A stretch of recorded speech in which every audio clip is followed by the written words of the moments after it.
नमस्कार मित्रांनो, घरोघरी मातीच्या चुली या मालिकेमध्ये आपलं स्वागत आहे. ऐश्वर्या आता विचार करत असते की बॅग जानकीने खरंच मला दिसेल अशी ठेवली नव्हती की माझ्या आधी कुणीतरी हात मारून गेले. आणि सगळ्यात महत्वाचं, शर्वरीने तर हात मारला नसेल. अरे बापरे, मग तर मी फसले. शर्वरीने जर बॅग नेली असेल तर मग सगळा प्लॅनचा पचका. खूप टेन्शन मध्ये आलेली असते. सारंग आता झोपलेला असतो. तो आता उठतो की काय अशी भीती वाटायला लागलेली असते. उठायच्या आधी गुपचूप ऐश्वर्या झोपून घेते, जेणेकरून त्याला काही कळूच नाही की हिचं काय चाललंय एवढ्या रात्री. जानकी आता सकाळी सकाळी उठलेली असते, दिवा बत्ती वगैरे करते. म्हणजे पूजा वगैरे झालेली असते. सगळ्या घरात ती धूप वगैरे फिरवत असते. तेवढ्यात काय ऐश्वर्या येते. हळू आवाजात म्हणते, जानकी मी रात्री आली होती की रूम मध्ये. सांगितलं ना रात्री मी येणार आहे, तू काम करून ठेव. मग तू का नाही केलं? मला नाही कळालं. काम नाही केलं म्हणजे काय? आपलं ठरलं होतं ना, दिसेनाची पैशांची बॅग ठेव, मग मी ती उचलून आणेन. मग तू ठेवली का नाही? त्याला लॉक लावलं नव्हतं आणि तुला दिसेन अशीच बॅग ठेवली होती अगदी समोर. बॅग घेऊन गेले, मी बघितलं स्वतः. पैशांची बॅग घेऊन गेलेच नाहीये जानकी. जानकीला आणि ऐश्वर्या दोघींनाही धक्का बसलेला असतो. जानकी म्हणते, ऐश्वर्या तू जर नव्हती तर मग कोण असेल? आता जानकी आणि ऐश्वर्या विचार करून करून शेवटी एक नाव समोर येतं, ते म्हणजे शर्वरी. 100% त्या शर्वरी माणसं असतील, कारण मी स्वतः बॅग घेऊन जाताना बघितलंय. ऐश्वर्या आता सगळं काही अवघड झालंय, कारण त्या शर्वरीने जरा जास्तच डोकं वापरलंय. शर्वरीला माहिती होतं की तू जर बॅग न्यायला येणार आहे तर मी लक्ष देणार नाही, बघून सुद्धा न बघितल्यासारखं करणार. म्हणूनच प्लॅन मध्ये तुला अडकवलं आणि बरोबर त्याचा फायदा घेतला. आणि त्यात तू बोलली होती की मी 50% रक्कम घेणार. मग शर्वरी असं म्हणली असेल की हिला 50% देऊपर्यंत सगळेचे सगळे मी आणते की. तुझ्या नावाखाली शर्वरीने ती बॅग चोरली 100%. आणि सगळ्यात महत्वाचं, शर्वरीने हा प्लॅन का केला माहितीये का? ती फार हुशार आहे. तिला माहितीये की आपण गुंडांना पैसे दिले हे आईंना माहितीये, पण गुंडांकडनं परत आपण माघारी पैसे आणले हे आईंना माहित नाहीये. मग जरी पैसे चोरीला गेले तर आपण कांगावा करू शकत नाहीये. याच गोष्टीचा फायदा या शर्वरीने घेतलाय आणि बरोबर पैसे लंपास केलेत.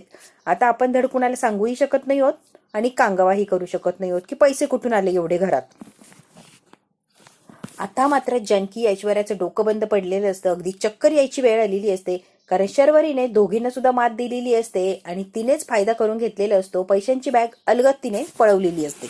आता जानकी आणि ऐश्वर्याला कळतच नाही की शर्वरीकडे तर पैसे आहेत, पण ती शर्वरी देणार नाही, कारण ती कांगावा करणार, कारण माझे पैसे मी तुम्हाला का देऊ. आणि हे जानकीचे पैसे हे जानकी प्रूफ करू शकत नाहीये. सगळ्या बाजूने जानकी अडकलेली असते, ऐश्वर्या अडकलेली असते आणि विनर ठरलेली असते ती शर्वरी.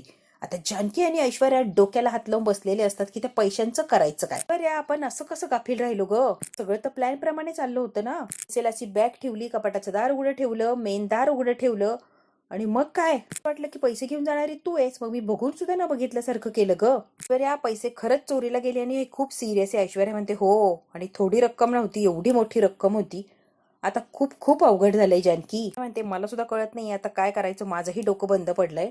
त्या पैशांबद्दल कोणाकडे बोलू शकत नाही, याचा अर्थ विसरून जायची का जानकी? ही रक्कम आहे ती सहजासहजी विसरणं इम्पॉसिबल आहे. सगळ्यांना सांग पैसे चोरीला गेलेत, सांग पैसे परत कसे आले, कारण आपल्याकडे पुरावा आहे. पोलिसांनीच पैसे आणून दिलेत ना. कशाला लपवालपवी करते आणि एवढी मोठी रक्कम हातातून जाऊ द्यायची? आपण सांगूच या की पैसे चोरीला गेलेत. ते ठीक आहे ऐश्वर्या, काहीतरी करूया, कारण एवढी मोठी रक्कम आहे ना, अवघड आहे, ती अशीच जाऊ दे ना. जानकी म्हणते, काही ना काहीतरी करायला लागणार आहे ऐश्वर्या, मी काहीतरी डोकं लावतेच. आता जानकी आणि ऐश्वर्याचं खरं तर डोकं बंद पडलेलं असतं, पण तरी सुद्धा काहीतरी प्लॅनिंग ते करणार असतात. आता मात्र जानकी वेळ व्हायला घालवत नाही आणि लगेच ऋषिकेशकडे आलेली असते. ऋषिकेश उठा पटकन. उठायला जरा एक प्रॉब्लेम झालाय. ऋषिकेश म्हणतो, काय झालंय जानकी? तेव्हा झोपलो होतो, आपल्या रूम मध्ये कोणीतरी चोरी केली आणि पैसे पळवले. कपाटात ठेवलेली पैशांची बॅग कोणीतरी घेऊन गेले. कपाटात पैशांची बॅग नाहीये. ऋषिकेश म्हणतो, असं कसं झालं आणि अशी कशी बॅग चोरीला गेली? तू काय बोलतीस? हो ऋषिकेश, बॅग चोरीला गेली, बॅग कपाटात नाहीये. होतं, कपाटाला लॉक लावलं होतं, मग बॅग कशी गेली? लॉक केलंच नव्हतं, सामान काढलं आणि चुकून तसंच राहिलं, ते लॉक केलंच नाही. की एवढी मोठी रक्कम कपाटात असताना त्याला लॉक लावायला कशी विसरलीस तू? की म्हणते, Rishikesh I am sorry. Rishikesh म्हणतो, असू दे, मी पोलिसांना कळवतो, बघू आपण पोलीस काय करतील ते करतील. हॅलो, मी ऋषिकेश रणदिवे बोलतोय. साहेब, आमच्या घरी काल रात्री चोरी झाली. तुम्ही आम्हाला जी गुंडांकडनं पैसे मिळवून दिले होते ते पैसे परत कुणीतरी चोरून नेलेत. प्लीज सर, काहीतरी करा आणि ते पैसे माघारी द्या. गुंड असतील, तुम्ही चौकशी करा आणि शोध घ्या, आमचे पैसे कुठे गेलेत. तुमच्यापर्यंत शोधतोच आम्ही, पण तुम्ही पण मदत करा प्लीज. Thank you so much. आता ऋषिकेश पोलिसांना तर सांगितलेलं असतं, पोलिसही लगेच कारवाई करणार असतात आणि जानकी, ऋषिकेश, ऐश्वर्या त्यांच्या पद्धतीने तेही शोधणार असतात. म्हणते, माझ्या निष्काळजीपणामुळे हे सगळं झाले, आय एम सॉरी. मला खरंच माहित नव्हतं की असं काही होऊन जाईल. जानकी, स्वतःवर कशाला दोष घेतीये? तुला काय माहिती होतं की पैसे चोरीला जाणार आहे? असू दे, आपण शोधूया, काहीतरी नक्कीच मार्ग निघेल. इन्स्पेक्टर आलेले असतात घरी आणि सुमित्रा दारातच उभी असते. सुमित्रा बघते इन्स्पेक्टरला. ऋषिकेश, आपल्या घरी पोलीस, मीच बोलवलंय त्यांना. त्यातली सगळीच मंडळी जवळ आलेली असते हॉलमध्ये. इन्स्पेक्टर म्हणतात, सांगा आता डिटेलमध्ये काय आणि कसं घडलं. गुंडांना पकडून जे पैसे परत दिले होते आम्हाला, ते परत पैसे चोरीला गेलेत. म्हणते, दादा असं काय बोलतोयस तू? पैसे घेतले होते. इन्स्पेक्टर म्हणतात, ते गुंड होते. त्या लोकांना तुम्हाला पैसे द्यायचे ते लोक ते नव्हतेच, हे गुंड आणि फ्रॉड होते. म्हणून आम्ही ते पैसे घेतले आणि परत ऋषिकेशला माघारी दिले. शर्वरी म्हणते, असे कसे निसटले? शर्वरी आता ड्रामा करत असते. ऐश्वर्या जानकीच्या लक्षात आलेलं असतं की हीच सगळी करता करवीत आहे, हिनेच ती पैशांची बॅग चोरलीये. तर म्हणतात, गुंड तर फार चतुर असतात. रोज कोणी ना कोणीतरी जेलमधून पळून जाण्याचा प्रयत्न करत असतं आणि त्यांना जे करायचंय ते परत तेच करतात. त्यांना काहीही फरक पडत नाही. सक्सेसफुल होतात तर काही अजिबात नाही, काही कायमच फेल होतात. असं वाटलं की ज्यांना मला पैसे द्यायचे त्या लोकांनीच ती माणसं पाठवली, लगेच त्यांना पैसे देऊन टाकले. तर म्हणतात, असं काहीच करू नका. ज्या व्यक्तीला पैसे द्यायचे ना त्याला समोर बोलून त्याच्या हातात पैसे द्या. असं कुणातर्फेही तर कुणाला पैसे द्यायला जाऊ नका. पैसे द्यायचे असेल तर रिसर पेपर बनवा आणि मग त्याच्यावर सह्या घेऊन ते पैसे द्या. आणि कोणीच धमकावत असेल तर पहिले पोलिसांना कॉन्टॅक्ट करा. कळतंय का? शर्वरी म्हणते, हो हो हो सर, इथनं पुढे मी असंच करणार. आता परत असा हलगर्जीपणा नाही करणार आहे. की ऋषिकेश, ऐश्वर्या इतके रागाने बघत असतात शर्वरीकडे. शर्वरी निर्लज्जपणाच्या सगळ्या हद्दी पार करून बसलेली असते. तिच्यावर काहीही परिणाम होत नसतो. ऋषिकेशची जी काही चोरी झाली ना ती कोणी केली असेल? काय अंदाज आहे तुमचा? कोणावर संशय वगैरे आहे का? म्हणतो, ज्यांच्याकडनं पैसे घेतले तेच असू शकताय गुंड. साधून पुन्हा एकदा चोरी केली असेल असंही होऊ शकतं. म्हणतो, शक्यता नाकारता येत नाही. आपण त्यांचाही शोध घेऊ आणि त्यांच्याकडेही पैसे मिळतात का बघू. पण तुमच्या घरात तुम्ही शोध घेतला का? कुठे राहिली असेल चुकून बॅग तर घरातही पैसे शोधायला हवे होते. म्हणतो, नाही, माझे घरातले लोक असं काय करतील असं मला वाटत नाही, त्यामुळे मी घरात नाही घेतलाय शोध. ते ऋषिकेश, हा काय प्रकार आहे आणि कुठले पैसे, कशाबद्दल बोलताय तुम्ही? मला तर काही कळत नाहीये. मी ज्या लोकांना पैसे दिले ते गुंड होते, हे करायचे हेतूनेच आले होते ते. जानकीने प्रसंग अवधान साधलं आणि इन्स्पेक्टर साहेबांना लगेच सांगितलं आणि त्यांनी ते पैसे लगेच काही मिनिटातच आपल्याला माघारी दिले. ते मला कोणी काही सांगितलंच नाही. असं काय केलंय तुम्ही? ते गुंड जर पैसे घेऊन पळत होते, पोलिसांनी पकडले, पैसे परत माघारी आले, तर ऋषिकेश, जानकी कुणीतरी येऊन मला सांगायला पाहिजे होतं की असं असं झालंय. आता हे सगळं प्रकरण घडल्यावर मला सांगताय, या आधी कोणी का सांगितलं नाही मला काही? टेन्शन येईन, तू काळजी करशील म्हणून तुला काही सांगितलं नाही आम्ही, सॉरी. इन्स्पेक्टर म्हणतात, ऋषिकेश, आम्हाला तुमच्या घराची झडती घ्यायला लागणार आहे. ती प्रोसिजर आहे आणि आम्हाला ती करायला लागणार आहे. आम्ही आधी तुमच्या घरापासून सुरुवात करणार, तुमच्या घराची झडती घेणार आहोत. ऋषिकेश म्हणतो, ठीक आहे इन्स्पेक्टर साहेब, तुम्हाला काय करायचं ते करू शकता. कसा तपास करायचा आहे तुमच्या पद्धतीने करा. घराची झडती घ्यायची आहे तर तुम्ही घराची झडती घेऊ शकता. आता जेव्हा इन्स्पेक्टर म्हणलेले असतात की मला तुमच्या घराची झडती घ्यायला लागणार, तेव्हा कोणालाच काही वाटत नाही. पण शर्वरी आणि राहुलच्या चेहऱ्याचा रंग मात्र उडालेला असतो.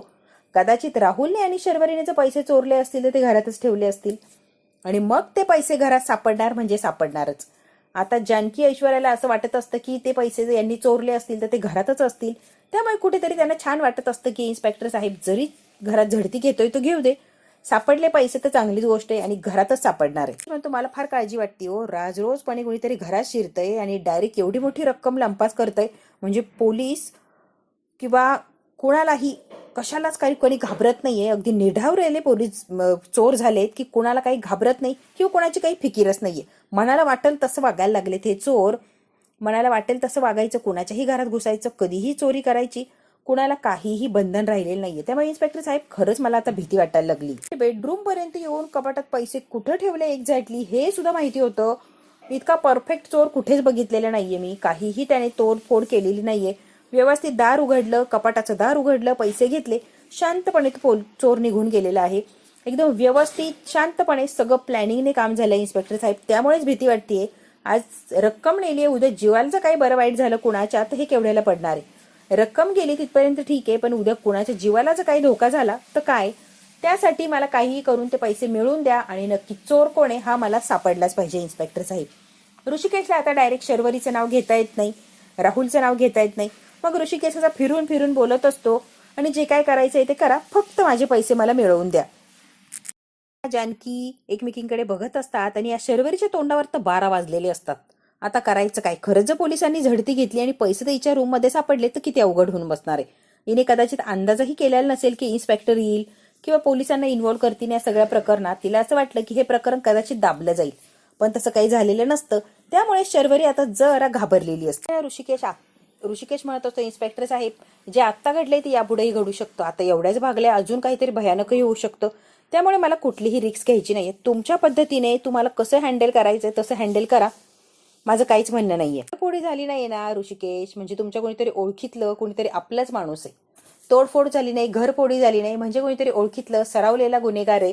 म्हणूनच त्याने अलगद सगळं काही काम केलंय आणि तो जबरदस्तीने घरात आला असता तर कुठेतरी काहीतरी कोंडा वगैरे तुटला असता, पण तसं काहीच झालेलं नाहीये. दार वगैरे तोडण्याचा प्रयत्न केलेला नाहीये. नॉर्मल नॅचरल सगळं आहे तसंच आहे. मग हे कोणीतरी घरातल्या व्यक्तीने सुद्धा केलेलं असणार आहे. कोणावर मला आरोप करायचा नाहीये, पण मी एक दिसतंय समोर म्हणून सांगतोय ऋषिकेश. व्यक्तीकडे तुमच्या घराचा ऍक्सेस आहे ती व्यक्ती असू शकते. आता खरं शर्वरी आणि राहुलच्या तोंडचं पाणी पळालेलं असतं की डायरेक्ट इन्स्पेक्टर म्हणत असतो घरातलीच व्यक्ती आहे जी कधीही घरात येऊ शकते, कधीही बाहेर जाऊ शकते, तिनेच दार उघडं ठेवलं असणार आहे, तिनेच चोरांना मदत केली असणार आहे. सगळं काही इन्स्पेक्टर बोलत असतो. तसं राहुल आणि शर्वरी मात्र आता घामाघूम झालेले असतात, इतके घाबरलेले असतात. ती व्यक्ती सरळ घरात आणि डायरेक्ट तुमच्या बेडरूम मध्ये कपाटात गेली आहे. कुठे काय ठेवलंय त्या व्यक्तीला माहितीये. म्हणजे अगदी ओळखीच्या व्यक्तीने ही चोरी केली आहे. तुम्हाला कळतंय का ऋषिकेश राव? आणि ही गोष्ट फार गंभीर आहे. कशाला काही हात लावला नाही, काय नाही, फक्त पैशांची बॅग उचलली म्हणजे तो गुन्हेगार फार फार फार तुमच्या जवळचा आहे की जेणेकरून सगळंच त्याला माहिती आहे, अगदी बारीक सारीक गोष्टी सगळं माहिती आहे. म्हणूनच अलगद त्याने पैशाची बॅग घेतली, कशालाही काही धक्का लावलेला नाहीये. तुम्हाला कळतंय का ऋषिकेश राव? किती सिरियस गोष्ट आहे ही. घरातलाच गुन्हेगार आहे, इतकी मोठी रक्कम चोरू शकतोय. मला कोणावर आरोप करायचा नाहीये, पण जे आहे ते मी तुम्हाला सांगण्याचा प्रयत्न करतोय. त्यांचं काम असूच शकत नाहीये. घरातलंच कुणीतरी असणारे 100%, त्याच्यानेच एवढी मोठी चोरी झाली. गुंड जर असते तर काहीतरी घाबरले असते, कुठेतरी काही चूक केली असती, कारण त्या गुंडांना तुमच्या बेडरूम पर्यंत, तुमच्या कपाटापर्यंत येणं इम्पॉसिबल आहे. आणि जरी पोहोचले तरी इतके सहजपणे ते पोहोचले नसते. तरी अडचणी आल्याच असते. आणि मुळात त्या गुंडांना काय माहिती तुमच्या बेडरूम मध्ये, तुमची बेडरूम कुठे आहे, तुमच्या बेडरूम मध्ये कपाट आणि कपाटात पैसे कुठे. बरोबर आहे की नाही? की म्हणते अगदी बरोबर बोलताय तुम्ही. ओळखीच्याच माणसाचं काम आहे हे, पण कुणाचं काम आहे तुम्ही शोधून काढा प्लीज प्लीज. मनातल्या मनात म्हणते ऐश्वर्या पैसे चोरणार होती म्हणून ते पैसे मी अगदी तोंडाला ठेवले कपाटाचे आणि कपाटाचं दारही उघडं ठेवलं. हे फक्त आणि फक्त शर्वरीला माहिती होतं. हे काम 100% शर्वरीचंच असणार आहे. जानकीला खात्री असते की म्हणते म्हणूनच ती बॅग कपाटात समोर ठेवली होती जेणेकरून पटकन ऐश्वर्याला सापडावी. आणि हे फक्त शर्वरीला आणि राहुलला माहिती होतं. 100% दोघांपैकी एकाने चोरी केली आहे.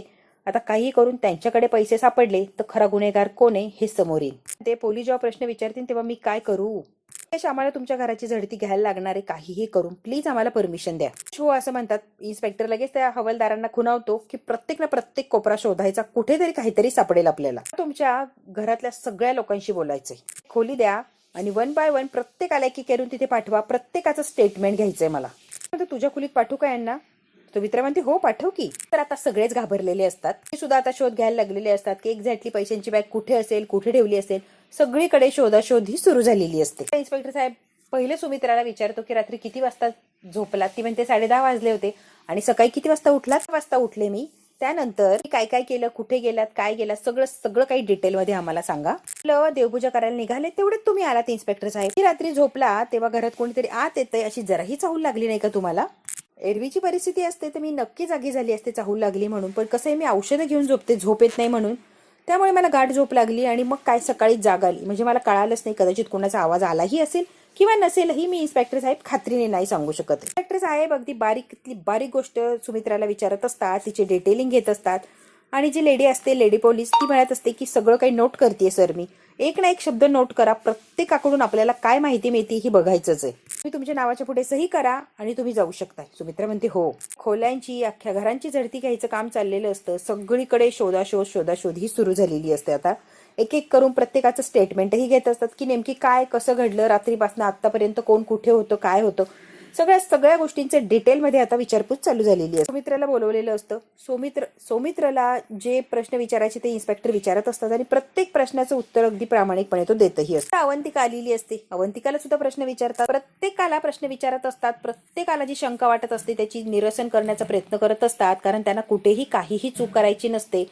प्रत्येकाला उत्तर हे मिळालंच पाहिजे, उत्तर द्यावंच लागत असतं, कारण त्यांना काहीही करून आज तपास लावायचाच असतो की एवढी मोठी रक्कम कुठे गेलीये. चोर आला असता तर काहीतरी तोडफोड झाली असती, दार तोडलं असतं, काहीतरी त्याने केलं असतं. घरातलाच कुणाचं तरी ओळखीच्या माणसाचं काम आहे. इन्स्पेक्टरला खात्री असते म्हणून त्याने आधी घरातल्या लोकांनाच पकडलेलं असतं. प्रत्येकाची तो चौकशी करत असतो आणि आता कुणालाच त्याने सोडलेलं नसतं. प्रत्येकाला बारीक निरीक प्रश्न तो विचारत. अवंतिकाची चौकशी करून झालेली असते. ती पेपरवर साईन वगैरे करते आणि आता अवंतिका निघून गेलेली असते. इन्स्पेक्टर साहेब मात्र मन लावून सगळं काही करत असतो, कारण खूप मोठी रक्कम असते आणि त्याला कुठेही हलगर्जीपणा करायचा नसतो. सारंग आलेलं असतो. सारंगची चौकशी वगैरे चाललेली असते आणि सारंग तर काय आपल्याला माहितीच आहे, जे काही आहे ते विचारा खरं आढेवेढे न घेता सगळं काही सांगत असतो.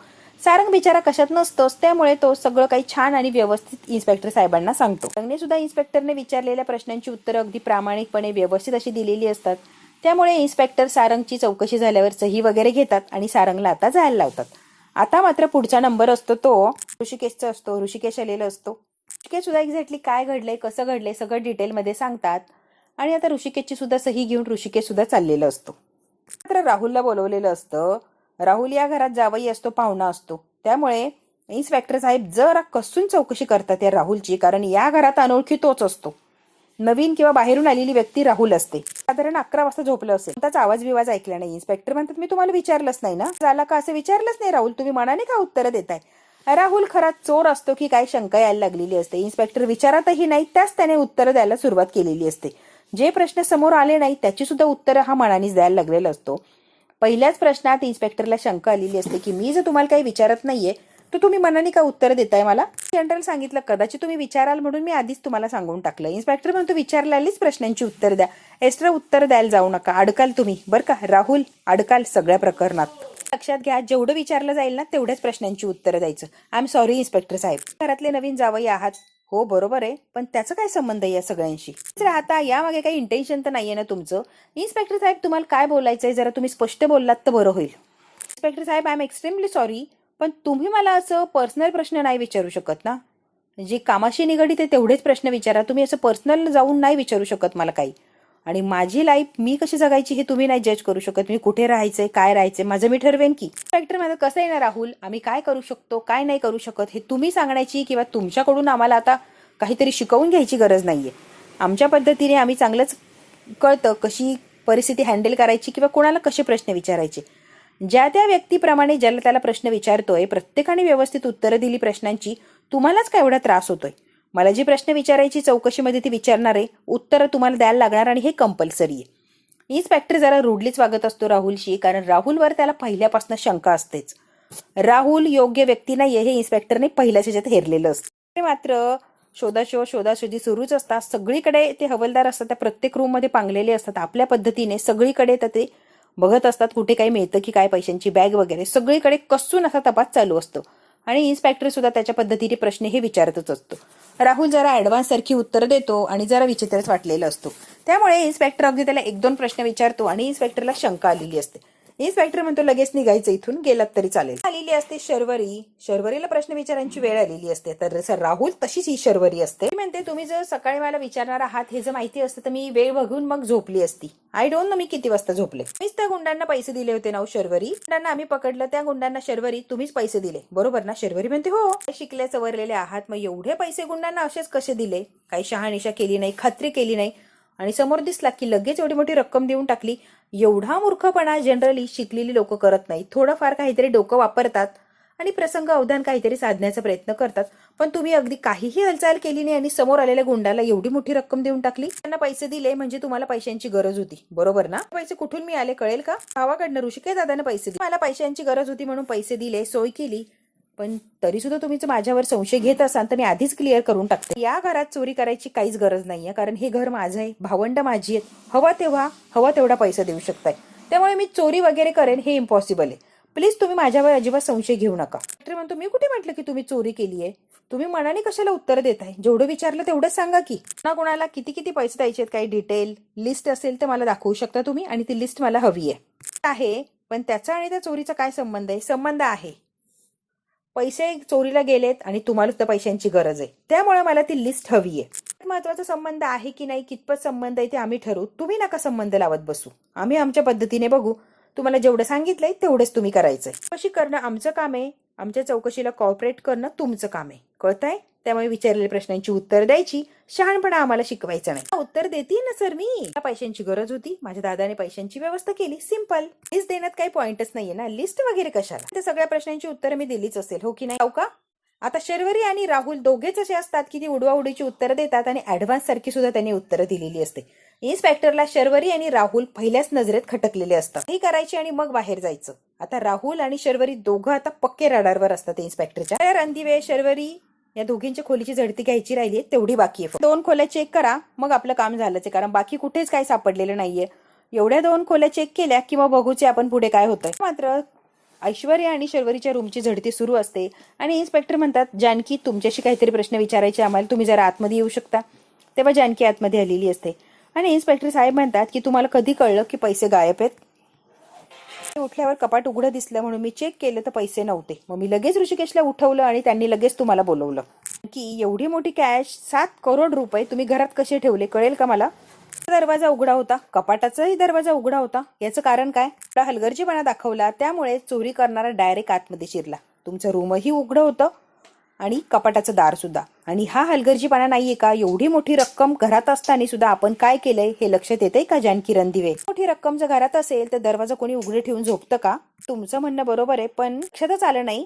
पडल्या पडल्या डोळा लागला त्यामुळे कदाचित कपाटही लॉक करायचे विसरले आणि बेडरूमचं दारही, म्हणजे चुकूनच झालंय सर सगळं. ऐश्वर्याला बोलवलेलं असतं. इन्स्पेक्टर म्हणतात, ऐश्वर्या रणदिवे माझी झोपण्याची वेळ काय कळेल का? त्या दरम्यान मी झोपते आणि काल सुद्धा मी 11 वाजता झोपली. त्याच्या रूम मध्ये एक जॅकेट सापडलेलं असतं. इन्स्पेक्टर साहेबांकडे ते आणलं जातं. हे ऐश्वर्याच्या रूम मध्ये सापडलं. पटकन ऐश्वर्या म्हणते, हे माझ्या नवऱ्याचं आहे. इन्स्पेक्टर म्हणतो, तुम्ही ते घेऊ शकता, इथे सही करा आणि तुम्ही जाऊ शकता. केश घरात कुठेच काहीच मिळालेलं नाहीये, म्हणजे पैसा चोरी करून कुठेतरी बाहेर लंपास केलेला दिसतो. करतो आणि पुढे काय ते कळवतोच. ऋषिकेश म्हणतो, ठीक आहे इन्स्पेक्टर साहेब, पण प्लीज प्लीज लक्ष द्या, खूप मोठी रक्कम आहे. की म्हणते घरात जर पैशांची चोरी झाली आहे तर कुठेच तोडफोड वगैरे झालेली नाहीये, मग पैशांची चोरी झाली कशी? चोर कोणीतरी घरातलाच म्हणजे ओळखीचा असू शकतो की पैसे कुठे काय सगळं सगळं त्याला माहिती आहे. मग पैसे कसे घरात सापडले नाही किंवा मग चोर कोण असेल? सहजासहजी कसा चोरी करून गेला तो कसं शक्य आहे? आता जानकीला शंका आलेली असते आणि चिडही येत असते. म्हणते त्या गुंडांनीच हे पैसे घेतले असतील 100%. आता तू अगदी वेळेत पोलिसांना फोन केला, 100% म्हणजे तू खूप चांगलं काम केलं की त्या गोष्टीचा ते शोध लावतील यात काही शंकाच नाही. तर अवंतिकाच्या पोटात दुखायला लागलेलं असतं. अवंतिका जोरात अशी किंचाळते. म्हणते नाही एवढं काय नाही झालंय, मी जरा आराम करते, बरं वाटेल मला. हॉस्पिटलमध्ये जायची गरज नाहीये, मी जरा आराम केला की बरं होईल. हे आराम केला की बरं वाटेल. जानकी म्हणते, अवंतिका आपण दवाखान्यात जाऊन येऊया, एक खात्री आहे, एक शंका निघून जाईल ग. त्याच्याबरोबर येतंय का जरा? जानकी म्हणते, हो हो चल की आतमध्ये. सुमित्रा उठते आणि ऋषिकेशकडे येते. ऋषिकेश, आपल्या घरात काय सुरू झाले मला काही कळत नाहीये रे, डोकं तो अगदी बंद पडायला झालंय बघ. सुमित्राला फार वाईट वाटत असतं आणि तिला टेन्शनही आलेलं असतं की हे काय चाललंय, आपल्याच घरात चोरी. मला आता रात्रीची नीट झोप येणार नाहीये, परत जर कोणी घरात घुसलं आणि अजून काही केलं तर करायचं काय?